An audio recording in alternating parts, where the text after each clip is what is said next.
ஒரு அரசனும் அமைச்சரும் ஒரு நாள் ரொம்ப சாவகாசமா பேசிக்கிட்டு இருந்தாங்களாம். அரசன் அமைச்சரை பார்த்து ஒரு கேள்வி கேட்டிருக்கார். ஏங்க அமைச்சரே, ஆசை இல்லாத ஒரு மனுஷனால இருக்க முடியுமா அப்படின்னு. ஏன் முடியாது, துறவி அப்படிங்கிறவங்கெல்லாம் அப்படிப்பட்டவங்க தானே அப்படின்னாராம் அமைச்சர். அவங்கெல்லாம் உண்மையிலேயே ஆசையை விட்டவங்க தானா அப்படின்னு கேட்டாராம் ராஜா. அப்படிதான் இருக்கணும் அப்படின்னாராம் அமைச்சர். அப்படின்னா ஆசையே இல்லாத ஒரு உண்மையான துறவியை நான் பார்க்கணுமேன்னார். அது என்ன பிரமாதம், அதுக்கு நான் ஏற்பாடு பண்ணுறேன் அப்படின்னு விட்டார் இவர். சொல்லிவிட்டு உடனே புறப்பட்டு போனார். அங்கே எங்கே தேடினார். அப்புறம் தான் அவருக்கு புரிஞ்சுது உண்மை துறவியை கண்டுபிடிக்கிறது எவ்வளவு கஷ்டமான காரியம்னு. இருந்தாலும் ராஜா கிட்ட சொல்லியாச்சே உண்மை துறவியை காட்டுறேன்னு. இப்போ என்ன பண்ணுறது, ராஜா கிட்ட சொன்னபடி நடக்கலைன்னா அவருக்கு கோபம் வந்துடும். அமைச்சர் ஒரு யோசனை பண்ணார். அவருக்கு ஒரு வழி தெரிஞ்சுது. அதுதான் சரின்னு முடிவு பண்ணார். அதாவது அந்த ஊரில் அவருக்கு தெரிஞ்ச நாடக நடிகர் ஒருத்தர் இருக்கிறார், நல்லா நடிப்பார். அவரை போய் பார்த்தார். இதை பாருப்பா, எனக்காக நீ ஒரு காரியம் செய்யணும்னார். என்னன்னு கேட்டார் அவர். நீ ஒரு துறவி மாதிரி கொஞ்ச நேரத்துக்கு நடிக்கணும். ராஜா உன்னை பார்த்துட்டு போகிற வரைக்கும் நடி, அது போதும். அதுக்காக உனக்கு 10,000 ரூபா தரேன் அப்படின்னார். அவர் எந்த காலத்தில் இவ்வளவு பணத்தை மொத்தமாக பார்த்துருக்கார். அதனால் உடனே சரின்னு ஒத்துக்கிட்டார். அமைச்சர் அரண்மனைக்கு திரும்பி வந்தார். என்ன அமைச்சரே, இன்னுமா ஒரு உண்மையான துறவி கிடைக்கலன்னார். உண்மையான துறவி ஒருத்தரை இப்போ தான் கொஞ்ச நேரத்துக்கு முன்னாடி பார்த்து பேசிவிட்டு வர்றேன். அவர் நம்ம ஊருக்கு வெளியில் குளத்தங்கரையில் உள்ள ஒரு ஆலமரத்துக்கு அடியில் உட்காந்துருக்கிறார் அப்படின்னார் இவர். அப்படின்னா உடனே புறப்படுங்க அப்படின்னார் ராஜா. பரிவாரங்களோடு புறப்பட்டார். அங்கே அந்த மரத்தடியில் அந்த ஆள் வேஷம் போட்டுக்கிட்டு துறவி மாதிரி உட்காந்துருக்கிறான். ராஜா நேராக போனார். அந்த துறவி காலில் பொத்துன்னு விழுந்து வணங்கினார். உடனே ராணி அவர் காலில் விழுந்தாங்க. அடுத்தபடியாக அமைச்சர் விழுந்தார். அவருக்கு தெரியும் இது நம்ம ஆள் தான்னு. இருந்தாலும் என்ன பண்ணுறது, நேரம். அப்புறம் பரிவாரங்கள்லாம் துறவி காலில் விழுந்து ஆசீர்வாதம் வாங்கிட்டாங்க. ராஜா அப்புறமா தங்கத்தட்டில் பொன்னையும் பொருளையும் வச்சு அந்த துறவிகிட்ட ரொம்ப பணிவாக நீட்டுறார். தாங்கள் தயவு பண்ணி இதை ஏற்றுக்கணும் அப்படின்னு வேண்டிக்கிட்டார். அந்த துறவி பற்று இல்லாமல் அதை பார்த்தார். எல்லாத்தையும் திறந்துவிட்ட எனக்கு இதெல்லாம் எதுக்காக அப்படின்னு சொல்லி அதை மறுத்துட்டாராம். ஆஹா, உண்மையான துறவியை பார்த்துட்டோம் அப்படிங்கிற ஆனந்தம் அரசருக்கு. ரொம்ப நிம்மதியாக திருப்தியாக திரும்பி வந்தார் அரண்மனைக்கு. அதுக்கப்புறம் அமைச்சர் யாருக்கும் தெரியாமல் அந்த துறவிகிட்ட ஓடினார். சொன்ன பிரகாரம் பணத்தை நீட்டினார். இந்தப்பா, நான் உங்ககிட்ட சொன்னபடி 10,000 ரூபா பணம் எடுத்துக்கோ அப்படின்னார். அந்த ஆள் ராஜா கிட்ட சொன்னது மாதிரியே எல்லாத்தையும் திறந்துவிட்ட எனக்கு இதெல்லாம் எதுக்காக வேணாம் அப்படின்னு விட்டாரான். நடித்த வரைக்கும் போதும்ப்பா, இனிமேல் இந்த நாடக வசனம்லாம் வேணாம், வேஷத்தை கலைச்சிரு, பணத்தை வாங்கிக்கோன்னார். இல்லைங்க, இது வேஷம் இல்லை, இது வசனமும் இல்லை, இது உண்மை. கொஞ்ச நேரம் துறவி மாதிரி நடித்ததுக்கே இந்த தேசத்து ராஜா, ராணி, அமைச்சர், பரிவாரங்கள் எல்லாம் என் காலில் விழுந்து வணங்குறாங்க. அப்படின்னா உண்மையான துறவியாக இருக்கிறது எவ்வளவு பெருமையான விஷயம். நான் உண்மையான துறவியாக ஆக போகிறேன், அப்படி முடிவும் பண்ணிட்டேன் அப்படின்னார் அந்த நடிகர். வேஷம் கூட எப்படிப்பட்ட விளைவுகளை உண்டு பண்ணுது பார்த்தீங்களா. நம்மால் ஒருத்தன் ரொம்ப வசதியாக தான் இருந்தான். ஒரு நாள் அவன் சொத்து பூரா திருட்டு போட்டுது. அதுக்கப்புறம் இவன் துறவி மாதிரி ஆயிட்டான். ஊர் ஊராக சுற்றினான். ஒரு குருநாதரை தேடி கண்டுபிடிச்சான். அவர்கிட்ட சீடனா சேர்ந்துக்கிட்டான். அவனை பார்த்து ஒருத்தர் கேட்டார், நீ உண்மையான சீடன் தானான்னு. இல்லைங்க, சீடன் மாதிரி நடிச்சுக்கிட்டு இருக்கிறேன் அப்படின்னா. அது குரு துரோகம் இல்லையா அப்படின்னு கேட்டார் அவர். இல்லைங்க, நான் பண்ணது குரு துரோகம் இல்லை, என் குரு பண்ணது தான் துரோகம். என்னுடைய பணத்தை கொள்ளையடிச்சது இவர் தான். அதை எங்கே வச்சிருக்காருன்னு கண்டுபிடிக்கிறதுக்காக தான் இவர்கிட்ட சீடனா சேர்ந்துருக்கிறேன் அப்படின்னானா. ஒருத்தர் ரொம்ப அவசரமாக வந்தார். சார், மனுஷன் நிம்மதியாக இருக்கிறதுக்கு என்ன வழின்னு கேட்டார். சீக்கிரமாக ஒரு கல்யாணத்தை பண்ணீங்க, எல்லாம் சரியாக போடும் அப்படின்னோம். அவர் ஒரு மாதிரியாக பார்த்தார். ஏற்கனவே எனக்கு கல்யாணம் ஆயிட்டுது சார், அதனால தானே நிம்மதியாக இருக்கிறதுக்கு வழி கேட்குறேன் அப்படின்னார். சரி, இவர் ஒரு மாதிரியான கேஸ் அப்படின்னு நினச்சிக்கிட்டு நம்மகிட்ட இருந்த ஒரு சின்ன புத்தகத்தை அவர்கிட்ட தூக்கி கொடுத்தோம். இதை படித்து பாருங்கன்னு. கல்யாணத்துக்கு பிறகும் சந்தோஷமாக இருக்கிறதுக்கு என்ன வழி அப்படிங்கிற கேள்விக்கு அந்த புத்தகத்தில் விளக்கம் இருந்தது. கணவன் மனைவிக்குள்ள சிக்கல் வராமல் இருக்கிறதுக்கு அதில் சில வழிகளை சொல்லி கொடுத்துருக்குறாங்க. அதெல்லாம் என்னென்ன அப்படிங்கிறத இப்போ பார்க்கலாமா. குடும்பம்னு இருந்தால் கோபம் வரதான் செய்யும். அது வந்துட்டு போகட்டும், பரவாயில்ல. ஆனால் அந்த கோபம் ஒரே நேரத்தில் 2 பேருக்கும் வந்துடாமல் பார்த்துக்கணும். ஒரு சமயத்தில் யாராவது ஒருத்தர் தான் கோபப்படணும், அடுத்தவங்க அமைதியாக இருக்கணும். அதுக்கப்புறம் இவர் அமைதியான உடனே அவங்க ஆரம்பிச்சிக்கலாம். கோபமாக ஏதாவது சொன்னால் உடனே கோபமாக பதில் சொல்லக்கூடாது. கொஞ்சம் பொறுத்து கோபம் தீர்ந்த உடனே அந்த பதிலை சொல்லலாம். அப்போ பதில் கோபமாக இருந்தால் கூட அது அவ்வளோ பெருசாக தெரியாது. அற்ப விஷயத்துக்கெல்லாம் காய்ச்சி மூச்சுன்னு கத்திட்டு இருக்கக்கூடாது. உங்கள் 2 பேருக்குள்ள ஒரு தர்க்கம் ஆரம்பமாயிட்டுதுன்னு வச்சுக்கோங்க. கடுமையாக 2 பேரும் விவாதம் பண்ணுறீங்க. உங்களில் ஒருத்தர் இதில் ஜெயிக்கணும்னா அது நீங்களாக இருக்க வேணாம், அடுத்தவங்க ஜெயிக்கிறதுக்கு நீங்கள் துணையாக இருங்களேன். அப்படின்னா நீங்கள் கொஞ்சம் விட்டு கொடுக்கணும், அவ்வளவுதான். ஏதாவது குத்தம் சொல்லணுமா, செஞ்ச தப்பை சுட்டி காட்டணுமா, விமர்சனம் பண்ணணுமா, பண்ணுங்க, வேணான்னு சொல்லலை. ஆனால் சொன்னதை அப்படி சொல்கிறத கொஞ்சம் அன்பாக இதமாக சொல்லுங்க. எப்போ நடந்த தவறுகளை எல்லாம் இப்போ போய் மறுபடியும் ஞாபகப்படுத்திட்டு இருக்க வேண்டாம். நான் அப்போவே சொன்னேன் இந்த புடவை வேணாம்னு, நீங்கள் தான் கேட்கல, இப்போ பாருங்கள் கிழிஞ்சு போச்சு இப்படின்னு கத்துனாங்க ஒரு அம்மா. எப்போ சொன்னீங்கன்னு கேட்டால் ஒரு 10 வருஷத்துக்கு முன்னாடி தீபாவளி சமயத்தில் அப்படிங்கிறாங்க. அது என்ன இன்னும் அப்படியே புதுசாகவே இருக்கும்? உங்களுக்கு அவர் தான் பெருசு, அவருக்கு நீங்கள் தான் பெருசு. அதை விட இந்த உலகத்தில் வேற எதுவும் முக்கியம் இல்லைன்னு நினைக்கணும். நீ தான் என்னுடைய உலகம்னு எத்தனை தடவை சொல்லியிருப்பீங்க? அதெல்லாம் வெறும் வசனமாக போயிடக்கூடாது. ஏதாவது ஒரு பிரச்சனையை பற்றி கடுமையாக விவாதம் பண்ணிகிட்டு இருக்கீங்க, அதை அப்படியே பாதியில் விட்டுட்டு படுக்கைக்கு போயிடக்கூடாது. சொச்சத்தை நாளைக்கு பேசிக்கலாம்னு. அப்படி போனால் தூக்கம் வராது. பிரச்சனையை ஒரு முடிவு பண்ணிக்கிட்டு அதுக்கப்புறமா தூங்க போகணும். ஒரு நாளில் ஒரு தடவையாவது உங்கள் ஜோடியை பாராட்டி நல்ல விதமாக கனிவாக ஒரு வார்த்தை சொல்லணும் அப்படின்னு தீர்மானம் பண்ணீங்க. ஏதாவது தப்பு பண்ணிவிட்டீங்கன்னா பரவாயில்ல, அதை ஒத்துக்கிறதுக்கும் மன்னிப்பு கேட்கறதுக்கும் தயாராக இருக்கணும். அது ஒன்றும் கேவலம் கிடையாது. வீட்டுக்குள்ளே தானே கேட்க போகிறீங்க, வெளியில் யாருக்கு தெரிய போதும்? எப்படியோ உங்களுக்குள்ள ஒரு சமரசம் ஆனால் சார் தான். ஒரு தகராறுன்னு எடுத்துக்கிட்டா குறைஞ்சபட்சம் அதுக்கு 2 பேர் தேவை. தனியாகவே உட்காந்துக்கிட்டு நான் இப்போ தகராறு பண்ணிகிட்டு இருக்கிறேன் அப்படின்னு யாரும் சொல்ல முடியாது. 2 பேர் தகராறு பண்ணுறாங்கன்னா பொதுவாக அந்த 2 பேரில் யார் அதிகமாக பேசுகிறாங்களோ அவங்க பேரில் தான் தப்பு இருக்கும். அதை மனசில் வச்சுக்கணும். இதெல்லாம் தான் அந்த புத்தகத்தில் போட்டிருக்கிற வழிமுறைகள். இவ்வளவும் சரியாக வரலைன்னா அப்புறமா சொல்லுங்கள், வேற புத்தகம் ஏதாவது இருக்கான்னு தேடுவோம். ஒரு கணவன் தன்னுடைய மனைவியை அழைச்சிட்டு ஒரு மனோதத்துவ டாக்டர்கிட்ட வந்தாராம். டாக்டர், எங்களுக்கு கல்யாணம் ஆகி 30 வருஷ காலமாக நாங்கள் ஒரு விஷயத்தில் கூட ஒத்து போனதில்லை அப்படின்னு ஆரம்பித்தார்.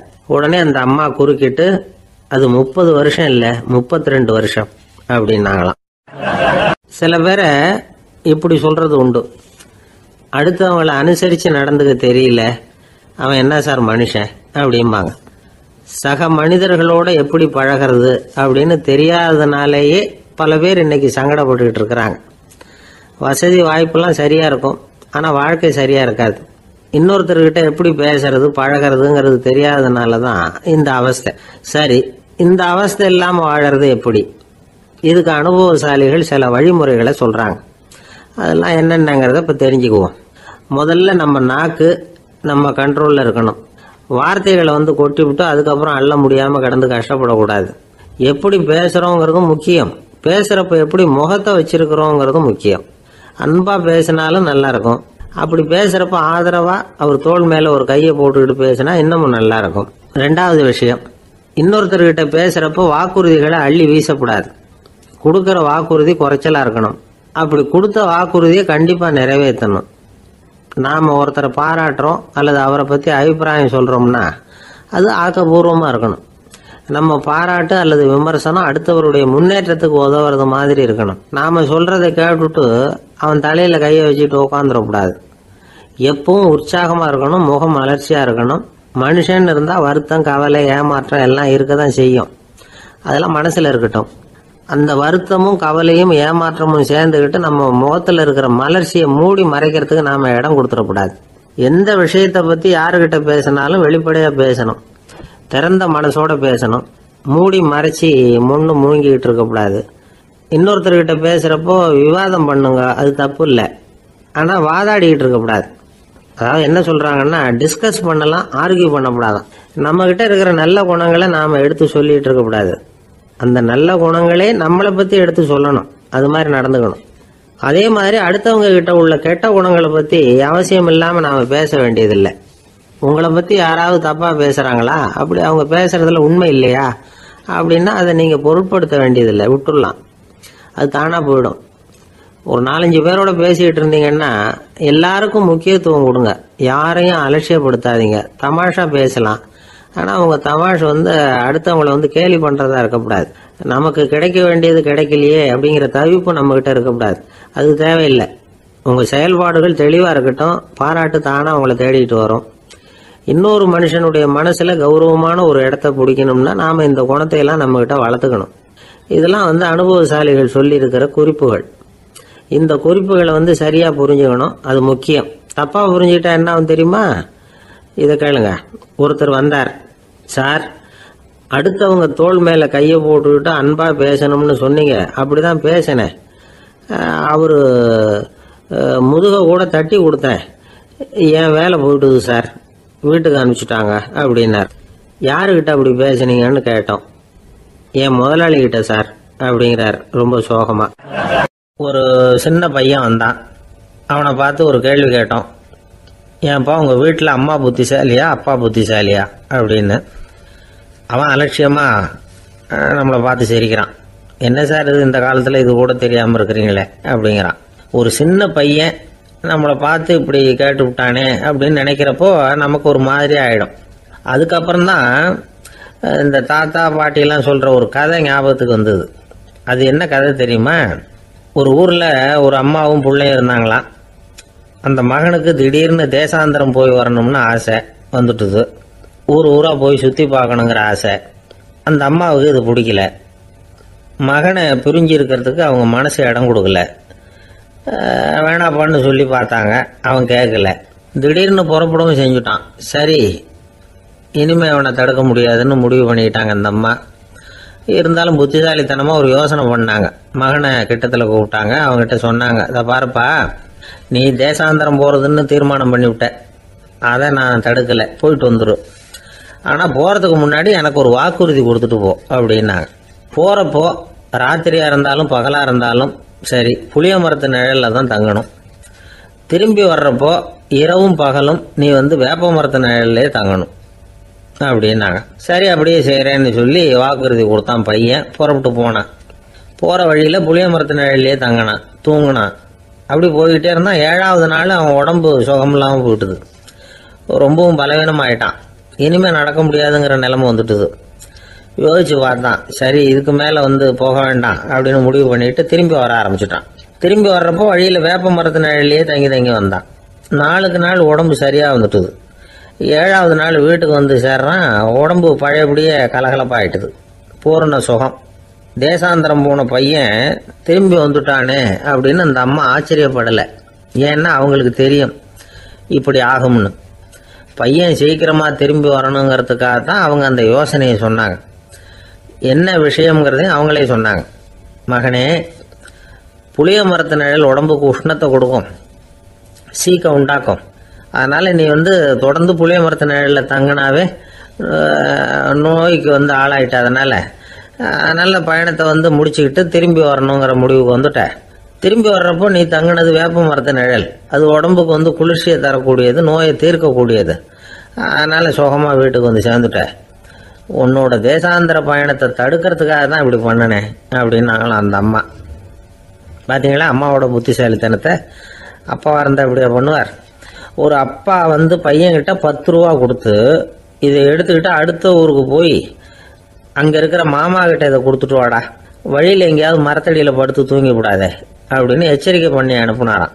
பையனுக்கு எச்சரிக்கையாக வாழறது எப்படிங்கிறத கற்றுக் கொடுக்கறதுக்காக இப்படி பண்ணார். அவன் பணத்தை வாங்கிக்கிட்டு போனான். அப்பா சொன்னதை மறந்துட்டு ஒரு மரத்தடியில் படுத்து தூங்கிட்டான். அவனுக்கு தெரியாமல் அவன் பின்னாடியே போன அப்பா அவன் கையில் இருந்த அந்த 10 ரூபாயை நைஸாக எடுத்துகிட்டு வந்துட்டார். அவன் பையில் தானே வச்சுருந்தான், அது தெரியாமல் எடுத்துகிட்டு வந்துட்டார். அவன் தூங்கிக்கிட்டு இருக்கான். எடுத்துகிட்டு ஒரு மறுபடியும் வீட்டுக்கு வந்துட்டார். பையன் முழிச்சுக்கிட்டு பையை தடவி பார்க்குறான், பணத்தை காணும். அழுதுகிட்டே திரும்பி வந்தான். அப்பா கிட்ட விஷயத்த சொன்னான். அப்பா சிரிச்சுக்கிட்டே சொன்னார், அதுக்கு தான்ப்பா ஆரம்பத்திலேயே எச்சரிக்கை பண்ணினேன், இனிமேலாவது நீ ஜாக்கிரதையாக இருக்கணும் அப்படிங்கிறதுக்காக தான் இப்படி பண்ணினேன். அந்த பணம் எங்கேயும் போயிடலை, நான் தான் அதை உனக்கு தெரியாமல் எடுத்து வச்சிருக்கிறேன். இதோ பாரு அப்படின்னு சொல்லிக்கிட்டு சைடு பாக்கெட்டில் கையை விட்டா அது ஓட்டையாக இருக்குது. அதை எவனோ ஏற்கனவே கத்திரிச்சு எடுத்துகிட்டு போயிட்டான். இப்போ அப்பா முகத்தில் அசடு வழிஞ்சுதான். இந்த உலகமே ஒரு நாடக மேடை, நாம் எல்லாரும் நடிகர்கள். இது ஞானிகள் சொல்கிறது. இது ஒரு பக்கம் இருக்கட்டும். இந்த உலகத்துக்குள்ள எத்தனையோ நாடக மேடைகள், எத்தனையோ நடிகர்கள், எத்தனையோ நாடகங்கள், இதெல்லாம் எப்படி ஆரம்பமாச்சு? அதுதான் இன்னைக்கு தகவல். அதாவது ஆதி மனிதன் பேச ஆரம்பிக்கிறதுக்கு முன்னாடி சைகையாலேயே எல்லாத்தையும் சொல்லிக்கிட்டு இருந்தான். அதனால் அப்போவே நடிப்பு ஆரம்பமாயிட்டுது. முதல்ல ஒரு வேட்டையைத்தான் அவன் வந்து நடித்து காட்டியிருப்பான். இவன் எப்படி போனான், எதிரில் மிருகம் எப்படி வந்தது, அதோட எப்படி சண்டை போட்டான், எப்படி அடித்து கொண்டுகிட்டு வந்தான், இதை அப்படியே மற்றவங்களுக்கு நடித்து காட்டியிருப்பான். ஏன்னா மொழி கிடையாது. இந்த காலத்துல எல்லாம் நாடகங்களில் நடிக்கிறவங்கள நடிகர்கள்ங்கிறோம். ஒரு காலத்தில் இவங்களுக்கு என்ன பேர் தெரியுமா? திஸ்பியர்கள் அப்படின்னு பேராம். இதுக்கு காரணம் உண்டு. அதாவது 2000 வருஷத்துக்கு முன்னாடி கிரீஸ் நாட்டில் திசிவியஸ் அப்படின்னு ஒரு ஆள் இருந்தான். அவன் ஒரு பெரிய நாடக கலைஞன். அவன் சில இளைஞர்களை சேர்த்துக்கிட்டான், பயிற்சி கொடுத்தான், நாடக குழுவை உருவாக்கினான். நடிகர்களையும் நாடகத்துக்கு தேவையான பொருள்களையும் ஏற்றிக்கிட்டு போகிறதுக்கு ஒரு வண்டியையும் தயார் பண்ணான். அந்த வண்டியிலேயே அவன் வந்து கிரேக்க நாடு பூராவும் சுற்றினான். ஊர் ஊராக நாடகம் போட்டான்.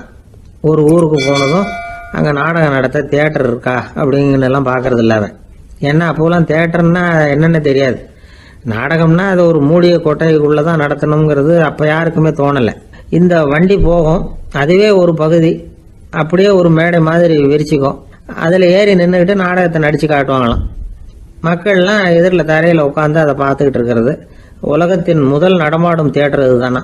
இந்த திசிபியஸ் தான் முதலாக உலகத்தில் நாடகம்ங்கிற பொழுதுபோக்கை நடத்தி காட்டினவன் அப்படின்னு சொல்கிறாங்க. அவன் சொந்தமாக நாடகம் எழுதுனா, நடித்தான், நாடகத்தை இயக்கினான். அதனால தான் அவனை வந்து first man of the theatre அப்படின்னு சொல்லுவாங்க. அவன் தான் நாடக மேடையின் முன்னோடி. கிரேக்கர் காலத்திலேயே நாடக ஆசிரியர்கள், நடிகர்கள், ரசிகர்கள் இவங்கெல்லாம் உருவாயிட்டாங்களாம். நாடகத்தின் சரித்திரத்தில் இந்த 3 பிரிவும் ரொம்ப முக்கியம். அதாவது கிரேக்க தியேட்டர்கள்லாம் திறந்த வெளி மேடைகள் தான். பெரும்பாலும் மலைச்சரிவுகள், அதுவே படிப்படியாக பண்ணியிருப்பாங்க. கீழே அரைவட்ட வடிவில் மேடை, அதுக்கு ஆர்கெஸ்ட்ரான்னு பேர். பிற்காலத்தில் இதில் உட்காந்து இசைக்குழுவினர் வந்து வாய்ச்சதுனால இசைக்குழுவுக்கே ஆர்கெஸ்ட்ராங்கிற பேர் வந்துட்டுது. இப்போ கிரேக்க தியேட்டர்களில் ஒன்று, அதோட காலம் வந்து கிமு 340. அதை இன்னமும் பாதுகாத்து வச்சிருக்கிறாங்களாம். எபிடாரஸ் அப்படிங்கிற இடத்துல அது இருக்குதான். இன்னமும் அந்த தியேட்டரை பயன்படுத்திக்கிட்டு வர்றாங்களாம். சிறந்த கிரேக்க நாடகங்கள்லாம் அங்கே நடிக்கிறாங்களாம். ஆரம்ப காலத்திலேயே கட்டணம் கிடையாது. அப்புறம் பின்னாடி தான் நுழைவு கட்டணம்லாம் அப்படியே வந்துட்டு தான். நடிகர்கள் வந்து பளபளப்பான ஆடைகள் உடுத்தி இருப்பாங்களாம். இந்த குதிகால் உயர்ந்த காலணிகள் போட்டிருப்பாங்களாம். இதெல்லாம் பழைய குறிப்புகள். பலவிதமான உருவங்களில் மாஸ்க் அப்படின்னு சொல்லப்படுற முகமூடி. அதனால ஒரே நடிகர் பல வேடங்களில் நடிக்கிறது உண்டான். ஆரம்பத்தில் பெண் நடிகர்கள் கிடையாது, எல்லாம் ஆண் நடிகர்கள் தான். ரோமானியர்கள் தான் முதல் நிரந்தர நாடக மேடையை கட்டினவங்க. அதுதான் முதல் தியேட்டர். கிமு 1048 காலகட்டத்தில் பாம்பிங்கிற நகரத்தில் அதை கட்டியிருக்கிறாங்களாம். கிரேக்க ரோமானிய தியேட்டர்களின் அடிப்படையிலேயே இந்த இத்தாலிய வடிவ அமைப்பாளர்கள் இந்த குதிரை லாட வடிவில் ஒரு ஆடிட்டோரியத்தை உருவாக்கினாங்களாம். இப்படி அதை பற்றி நிறைய தகவல் இருக்குது. 1576 லண்டனில் இந்த வின்ஸ்பர்ரி, அப்புறம் இந்த பில்ட்ஸில், அப்புறம் ஜேம்ஸ் இப்படிங்கிறவர் முயற்சியால் தான் இங்கிலாந்தில் முதல் தியேட்டர் உருவாச்சான். அப்படி ஒருத்தர் இருந்தாராம். உலக நாடக மேடையின் வரலாறு இதுதான். அதாவது இப்பெல்லாம் அறிவியல் வளர்ச்சி அதிகமாயிட்டுது. திரைப்படம், தொலைக்காட்சி எல்லாம் வந்தாச்சு. ஒவ்வொரு வீடுமே ஒரு குட்டி தியேட்டர் மாதிரி ஆயிட்டுது. தொலைக்காட்சி முன்னாடி உட்காந்து எழுந்திருக்கவே மனசு வர்றதில்லை. ஒரு அம்மா ஒரு மனோதத்துவ டாக்டரை தேடிட்டு வந்தாங்களாம் இந்த காலத்தில். டாக்டர், எங்கள் வீட்டுக்காரர் எப்போ பார்த்தாலும் டிவி முன்னாடி உட்காந்துக்கிட்டு அதையே வெறிச்சு பார்த்துக்கிட்டு இருக்கிறார், உத்து பார்த்துக்கிட்டு இருக்கார், எனக்கு சந்தேகமாக இருக்குன்னாங்களாம். இது மனக்கோளாறு இல்லைங்க, ஆர்வ கோளாறு, அவ்வளவுதான், இதுக்காக பயப்படாதீங்கன்னாராம் டாக்டர். அப்படி இல்லை டாக்டர், டிவி ஓடும் பொழுது நாம எல்லாம் அதை பார்க்குறோம் சரி, ஆனால் அவர் அப்படி இல்லை, டிவியை நிறுத்தினதுக்கு அப்புறமும் அதையே உத்து பார்த்துட்டு உட்காந்துருக்கிறார், அதனால தான் சந்தேகப்பட்டு உங்ககிட்ட வந்தேன் அப்படின்னாங்களாம். அந்த ஆள் என்னை கண்ணா பண்ணான்னு திட்டி விட்டான் சார், அதை நினைச்சா எனக்கு ரொம்ப வருத்தமா இருக்கு அப்படின்னு சொல்லி கவலைப்பட்டார் ஒருத்தர். இதுல கவலைப்படுறதுக்கு என்ன இருக்குது அப்படின்னார் ஒரு பெரியவர். அவர் ஒரு மகான். என்ன சார் இப்படி சொல்றீங்க, ஒருத்தர் நம்ம பார்த்து திட்டுனா வருத்தமா இருக்காதா அப்படின்னார். அது எப்படி வருத்தமா இருக்கும், திட்டுறதுங்கிறது என்ன, அது வெறும் சத்தம் தானே அப்படின்னார் அந்த பெரியவர். நம்ம ஆளுக்கு தலையை பிச்சுக்கலாம் போல இருந்தது. இருக்காத பின்ன, நமக்கு அப்படி தானே தோணுது. அந்த பெரியவர் சொல்றது ரொம்ப பெரிய விஷயம். அதை நாம புரிஞ்சிக்க முயற்சி பண்ணலாம்னா நடைமுறை வாழ்க்கைக்கு அது ஒத்து வர்றது மாதிரி தெரிய மாட்டேங்குது. இருந்தாலும் அந்த பெரியவர் அதுக்கு என்னதான் விளக்கம் கொடுக்குறாருன்னு பார்ப்போமே. ஒரு ரயில் போயிட்டு இருக்கு, அதுல ஒரு சாது போயிட்டு இருக்கார். அந்த ரயில் அவர் ஹரித்வாரம் போயிட்டு இருக்கார். அவரு ரயிலில் ஏகப்பட்ட கூட்டம். நம்ம ஊர் ரயில் கேட்க வேணும், டிக்கெட் வாங்கிட்டு கொஞ்சம் பேர், வாங்காத கொஞ்சம் பேர், அது என்னத்துக்கு அனாவசியமா டிக்கெட் அப்படிங்கிற நினைப்புல பாதி பேர். இந்த கூட்டத்துக்கு மத்தியில் அந்த சாதுவும் போயிட்டு இருக்கிறார். உட்கார்றதுக்காக இருந்த இடத்துல ஒரு ஆள் படுத்திருக்கிறான், கொஞ்சம் முரட்டு ஆசாமி. அவன் காலு பக்கத்துல கொஞ்சோண்டு இடம் பாக்கி இருந்தது. அந்த இடத்துல இந்த சாது உட்காந்துருந்தார். மெதுவா உட்காந்துக்கிட்டார் போய். ஆனா அந்த ஆளு ராத்திரி பூரா இவரை காலால உதச்சிக்கிட்டே இருக்கிறான். அது இவருக்கு ரொம்ப அவமானமா பட்டது. அதனால துக்கம் ஏற்பட்டது. இருந்தாலும் அதை ஒரு மாதிரியா சகிச்சுக்கிட்டே இவர் வந்து சேர்ந்தார். பொழுது விடிஞ்சது. அந்த சாது ஹரித்வார் வந்து சேர்ந்தார். அங்க ஒரு பெரிய ஞானியை சந்திச்சார். ராத்திரி ரயில்ல அந்த ஆளு உதைச்சதையும் அதனால தனக்கு ஏற்பட்ட துக்கத்தையும் இந்த சாது அந்த ஞானி கிட்ட சொன்னார். சொல்லிவிட்டு, ஏன் சுவாமி, எனக்கு துக்கம் ஏற்பட்டதே அது தப்பா அப்படின்னு கேட்டார். தவறுதான் அந்த ஞானி. உனக்கு இன்னமும் தேக அபிமானம் போகலைங்கிறது தான் அது காட்டுது. அஷ்டாவக்கிரர் என்ன சொல்றார் தெரியுமா? உண்மையான ஞானி யாராவது தன்னை வந்தனை செய்தால் அதற்காக சந்தோஷப்பட மாட்டார், யாராவது நிந்தனை செய்தால் அதற்காக வருத்தப்பட மாட்டார் அப்படின்னு சொல்றார். நிந்தனைங்கிறது ஒரு ஒலி தான். தேகாபிமானம் இருக்கிற வரைக்கும் இந்த ஒலி நம்மளை வந்து வேதனைப்படுத்தும். நான் தேகம் இல்லை, ஆத்மா அப்படிங்கிற நினைவு இருந்தா இந்த ஒலி நம்மளை பாதிக்காது. மனு என்ன சொல்றார் தெரியுமா? ஒரு சாதகன் பாராட்டுதலை விஷம்னு நினைச்சு பயப்படணும், அவமானத்தை அமிர்தம்னு நினைச்சு சந்தோஷப்படணுங்கிறார். அவமானப்பட்டா கவலைப்படாம எப்படி இருக்க முடியும் அப்படின்னு தான் நமக்கு தோணும். அதனாலதான் நம்மள யாரும் இதுக்கு உதாரணமா யாரையும் காட்ட முடியல. புத்தரையும் கபீரையும் உதாரணமா காட்டுறாங்க. அவங்களுக்கெல்லாம் அவமானம் ஏற்பட்டப்போ கவலையே படலையாம். புத்தரை வந்து அவமானப்படுத்தணுங்கிறதுக்காக கௌசாம்பி ராணி ஒரு இளம் பெண்ணை கொலை பண்ணி சடலத்தை புத்தர் குடிசைக்கு முன்னாடி போட சொன்னார். போட்டாங்க. புத்தர் தான் அந்த பொண்ணை கெடுத்து கொலை பண்ணி விட்டாருன்னு எல்லாரும் நினைச்சாங்க. ஆனா புத்தர் இதை பத்தி கவலையே படல. அப்புறமா உண்மை தெரிஞ்சதும் புத்தர் புகழ் இன்னும் அதிகமாயிட்டது. ஒரு பெரிய சபையில ஒரு மோசமான பொண்ணு நுழைஞ்சு தனக்கும் கபீருக்கும் சம்பந்தம் உண்டுன்னு சொன்னா கபீர் கவலைப்படல. அவங்க மாதிரியெல்லாம் நாமளும் இருக்க கத்துக்கணும்.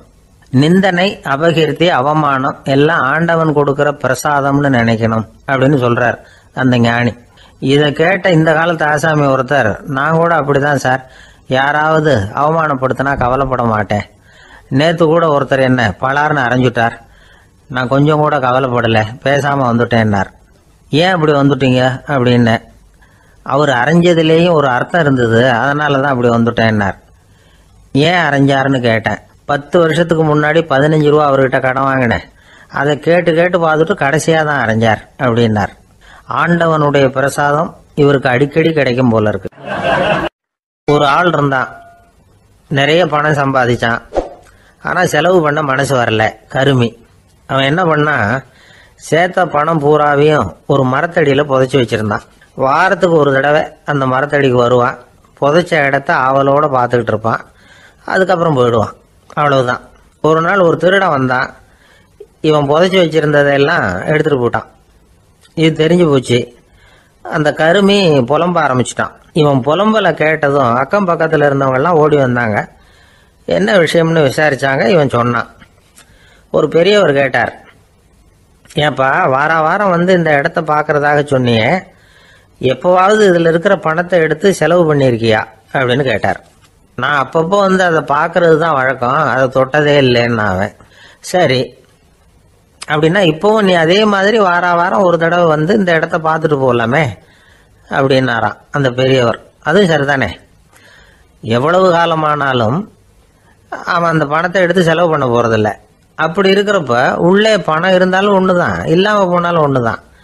இதுல இருந்து என்ன புரியுதுன்னா, ஒருத்தர்கிட்ட இருக்கிற பணத்தை கொண்டு அவர் பணக்காரரா ஏழையா அப்படின்னு முடிவு செய்யறது சரியில்லை. அந்த செல்வத்தை அனுபவிக்கிற திறன், பயன்படுத்துற திறன், அதை வச்சுதான் அவர் ஏழையா பணக்காரரா அப்படிங்கிறத நிர்ணயம் பண்ணணும். அதுதான் சரி. செலவு பண்ண தெரியாதவன் சேகரம் பண்ணிட்டே இருக்கிறதுனால என்ன பிரயோஜனம்? தலைமுடியே இல்லாதவன் தாராளமா சீப்புகளை வாங்கி சேகரம் பண்றது மாதிரி தானே இது. சில சமயம் செலவு பண்ண நாம தயாரா இருந்தா கூட அந்த செல்வம் நமக்கு பயன்படுறதில்ல. அரேபியாவில் ஒரு நகை வியாபாரி விலை உயர்ந்த முத்துக்களை எல்லாம் அவர் வச்சு வியாபாரம் பண்ணிட்டு இருந்தார். அவர் ஒரு சமயம் ஒரு பாலைவனம் வழியா போயிட்டு இருக்கிறார் ஒட்டகத்துல. அப்போ திடீர்னு கடுமையான புயல் வீச ஆரம்பிச்சுட்டுது. திசை தவறி இவர் எங்கேயோ வந்துட்டார். கூட வந்தவங்களையும் காணல, எங்க போனாங்களோ தெரியல. இவர் ரொம்ப பயந்து போய் அங்கேயும் எங்கேயுமா அலைஞ்சு தெரிகிறார். வழியே தெரியல. பசி கடுமையாயிட்டுது. ஒட்டகத்து முதுகில் ஒரு மூட்டை இருந்தது. அதை பிரித்து பார்த்தார். உள்ளே ஏதாவது இருக்கான்னு தேடி பார்க்குறார். அது வரைக்கும் கண்ணில் தட்டுப்படாத அபூர்வமான ஒரு பை கண்ணில் பட்டுது. ஆஹா, அதில் ஏதாவது சாப்பிட்றதுக்கு இருக்கும் அப்படின்னு நினச்சி ஆவலாக அதை பிரித்து பார்க்குறார். அந்த பையில் விலை உயர்ந்த முத்துக்கள் நிறைய இருந்துதான். அப்போ தான் அவர் நினச்சாராம், விலை உயர்ந்த முத்துக்கள் கூட சாப்பிட்றதுக்கு உணவாக முடியாது அப்படிங்கிறத புரிஞ்சுக்கிட்டாராம். எந்த நேரத்தில் எது நமக்கு தேவையோ அது நமக்கு தாராளமாக கிடைக்கணும். அப்படி அது கிடைக்கிறதுக்கு நம்மக்கிட்ட இருக்கிற செல்வம் பயன்படணும். அது நமக்கும் பயன்படலாம், நம்ம மூலமாக அடுத்தவங்களுக்கும் பயன்படலாம். அதுதான் செல்வத்தின் பயன். ஒரு மரத்தடியில் ஒருத்தன் உட்காந்து அழுதுகிட்டு இருந்தான். அந்த பக்கமாக வந்த இன்னொருத்தன் ஏப்பா அழுதுகிட்டு இருக்கிறேன்னு கேட்டான். இந்த இடத்துல தான் பூமிக்கு அடியில் பணம் இருக்குது, புதைச்ச இடம் தெரியல, அதான் அழறேன் அப்படின்னா. நல்லா ஞாபகப்படுத்தி பாரு, எந்த இடத்துல புதைச்ச அப்படின்னு கேட்டான் இவன். அது எப்படி எனக்கு தெரியும், புதைச்சி வச்சிருக்கிறவன் நான் இல்லையே, எங்கள் எழுத்து வீட்டுக்காரன் அப்படின்னானா இவன். ஒரு பல்கலைக்கழகம், அங்கே ஒரு இலக்கிய பேராசிரியர், அவர் பாடம் நடத்திக்கிட்டு இருந்தார். ராபர்ட் ப்ரௌனிங் எழுதிய கவிதைகளை பற்றி சொல்லிகிட்டு இருக்கிறார். மாணவர்களும் ரொம்ப அக்கறையாக அதை கேட்டுக்கிட்டு இருக்கிறாங்க. ஒரு குறிப்பிட்ட கவிதையை பற்றி சொல்லும் பொழுது அந்த பேராசிரியருக்கே ஒரு சந்தேகம். அதாவது அந்த கவிதையின் சரியான அர்த்தம் என்னங்கிறதுல சந்தேகம். பேராசிரியர் யோசனை பண்ணார். அந்த கவிதையை முழுசாக புரிஞ்சிக்க முடியல. அதனால் மாணவர்களை பார்த்து சொன்னார், மாணவர்களே, ஒரு நாள் பொறுத்துங்க, இந்த கவிதையை எழுதின கவிஞர் எங்கள் வீட்டுக்கு பக்கத்தில் தான் இருக்கிறார். இன்னைக்கு சாயந்தரம் நான் அவரை நேரிலேயே போய் பார்க்குறேன். பார்த்து இதுக்கு என்னங்க அர்த்தம்னு கேட்டுட்டு வந்துடுறேன். அதுக்கப்புறம் உங்ககிட்ட சொல்கிறேன் அப்படின்னாராம். அன்னைக்கு சாயந்தரமே அந்த பேராசிரியர் கவிஞரை தேடிட்டு போயிட்டார். கவிஞர் அவங்க வீட்டில் அவர் பாட்டு உட்காந்துருந்தாராம். இவர் போய் அவர் முன்னாடி உட்காந்தார். அப்புறம் கேட்டார், ஐயா, அந்த கவிதையின் முழு பொருள் என்னன்னு தெரிஞ்சுட்டு போகிறதுக்காக வந்திருக்கிறேன் அப்படின்னாராம். எந்த கவிதை அப்படின்னாராம் அவர். இவர் அந்த கவிதையை சொல்லியிருக்கார். கவிஞர் கொஞ்சம் யோசனை பண்ணிவிட்டு அப்புறம் சொன்னாராம், பேராசிரியரே, நீங்கள் கொஞ்சம் தாமதமாக வந்துட்டீங்கன்னாராம். இவருக்கு ஒன்றும் புரியல. நீங்கள் என்ன சொல்கிறீங்க, நான் தாமதமாக வந்துட்டேன்னா? நீங்கள் தான் உயிரோடு இருக்கிறீங்களே, அப்படி இருக்கும்பொழுது நான் தாமதமாக வந்துட்டேன்னா அது எப்படி அப்படின்னு இவர் குழம்பி இருக்கிறார். இப்போ கவிஞர் சொன்னாராம், ஐயா, நான் உயிரோடு இருக்கிறேன்னா இல்லையாங்கிறது முக்கியம் இல்லை. நான் அந்த கவிதை வரிகளை எழுதினப்போ 2 பேருக்கு அதோட அர்த்தம் தெரிஞ்சிருந்தது. இப்போ ஒரே ஒருத்தருக்கு தான் அதோட அர்த்தம் தெரியும் அப்படின்னாராம். பேராசிரியர் யோசனை பண்ணியிருக்கார். அப்படின்னா அந்த ஒருத்தர் கவிஞர் ராபர்ட் ப்ரௌனிங்கை தவிர வேற யாரா இருக்க முடியும்? இவர் தான் அப்படிங்கிறத அவர் மனசில் நினச்சிக்கிட்டார். அதனால சொன்னார், ஐயா, நான் தாமதமாக வரல, அந்த கவிதையின் பொருள் என்ன அது சொல்லுங்கன்னார். பேராசிரியரே, நான் சொல்றது உங்களுக்கு புரியலன்னு நினைக்கிறேன். நான் இந்த வரிகளை எழுதினப்போ 2 பேருக்கு அதோட அர்த்தம் தெரிஞ்சிருந்தது. அந்த 2 பேர் யாருன்னா, ஒருத்தர் ராபர்ட் ப்ரௌனிங், அதாவது நான், இன்னொருத்தர் கடவுள். இப்போ அது கடவுளுக்கு மட்டும்தான் தெரியும். நானே இதை பற்றி பல தடவை யோசனை பண்ணி பார்த்தேன். இது ரொம்ப அழகானது, ஆனாலும் ரொம்ப வழுக்கலானது. அதை பிடிச்சிட்டோம்னு நினச்சிக்கிட்டு இருக்கும் பொழுதே காற்று மாதிரி அது உங்ககிட்ட இருந்து ஓடி போயிடுது. எனக்கு ரொம்பவும் வருத்தமாக தான் இருக்குது. நிச்சயமாக நான் தான் இந்த வரிகளை எழுதியிருக்கிறேன். அதில் அர்த்தம் இருக்குங்கிறது எனக்கு தெரியும், அதை நான் உணர்றேன். ஆனால் நீங்கள் என்னை மன்னிக்கணும், எனக்கே கூட அதை என்னால் விளக்க முடியல. அப்படி இருக்கும் பொழுது உங்களுக்கு எப்படி அதை நான் விளக்க முடியும் அப்படின்னாரா அந்த கவிஞர். அனுபவிக்கப்படக்கூடிய எல்லாமே விளக்கப்படக்கூடிய ஒன்றல்ல, விளக்கப்படும் எல்லாமே அனுபவிக்கப்படக்கூடிய ஒன்றல்ல அப்படிங்கிறது ஞானிகளுடைய கருத்து. அதுக்காக தான் அந்த சம்பவம். வாழ்க்கையில் நீங்கள் தொடர்ந்து ஆய்வு செய்து கொண்டே இருக்கக்கூடிய விளக்கங்களை ஒருபோதும் அடைய முடியாத பரிமாணங்கள் இருக்கிறதுனால தான் அது அலுப்பு தட்டாமல் இருக்குது. உங்களால் நிறைய அனுபவிக்க முடியும், இருந்தாலும் நீங்கள் அனுபவித்து அறிந்த விஷயங்கள் கூட வார்த்தைகளால் விளக்கப்பட முடிவதில்லை அப்படிங்கிறது பெரியோர் சிந்தனை. இதெல்லாம் ஒரு பக்கம் இருக்கட்டும். நமக்கு தெரிஞ்ச பேராசிரியர் ஒருத்தர் 1 மணி நேரம் ரொம்ப விவரமாக வகுப்பு எடுத்தார். கடைசியாக சொன்னார், மாணவர்களே, ரொம்பவும் எளிமையாக விளக்கமாக எல்லா விவரமும் சொல்லியிருக்கிறேன். அதனால் இதில் உங்களுக்கு சந்தேகம் வர்றதுக்கு வாய்ப்பே இல்லை. இருந்தாலும் கேட்க வேண்டிய கடமை கேட்குறேன். இது வரைக்கும் நடத்தினதில் யாருக்காவது ஏதாவது சந்தேகம் உண்டா அப்படின்னு கேட்டாராம். எனக்கு ஒரே ஒரு சந்தேகம் தான் சார் அப்படின்னு எழுந்திரிச்சு நிற்கிறான் ஒருத்தன். என்னன்னு கேட்டாராம். இது வரைக்கும் நீங்கள் என்ன பாடம் சார் நடத்துனீங்க அப்படின்னானா அவன்.